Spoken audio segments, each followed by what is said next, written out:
Welcome to our channel. Today we how to withdraw tasks from Trello when duplicating cards by mistake. Quick tutorial step by step clearly. To withdraw tasks from Trello when you've duplicated cards by mistake, begin by opening your Trello board. Locate the duplicated card you want to address. Click on the card to open it. In the card view, take note of any attachments or comments you want to keep. Next, click on the More button located at the bottom right corner of the card. From the drop-down menu, select the Archive option to remove the card from your board. This action will not permanently delete the card, it simply archives it. If you decide you want to view or restore the archived card later, click on the Show menu option at the right side of your board. Then, select Archived items from the menu. Here, you can see all archived cards. If you want to permanently delete the archived card, click on it to open, and then click on Delete in the More menu. Confirm the deletion when prompted.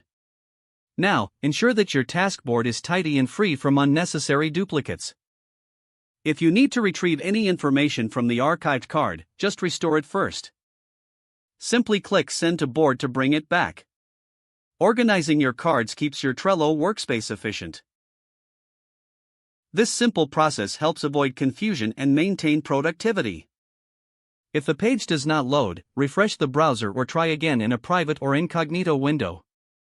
Make sure you are using the correct email address, then retype it carefully to avoid small typos. If your password is not accepted, use the Reset option and create a new strong password you can remember. Check your spam folder for verification or security emails, then complete any requested confirmation step. Enable two-factor authentication if available to improve account security and reduce unauthorized access risk. After signing in, review your profile details so your contact information and settings are accurate and current. If you see an error message, note it down and try again after restarting your device and internet connection. Log out when you finish, especially on shared devices, to keep your account and payment information secure. If the page does not load, refresh the browser or try again in a private or incognito window. Make sure you are using the correct email address, then retype it carefully to avoid small typos. If your password is not accepted, use the Reset option and create a new strong password you can remember. Don't forget to like this video and subscribe to our channel for more step-by-step tech guides.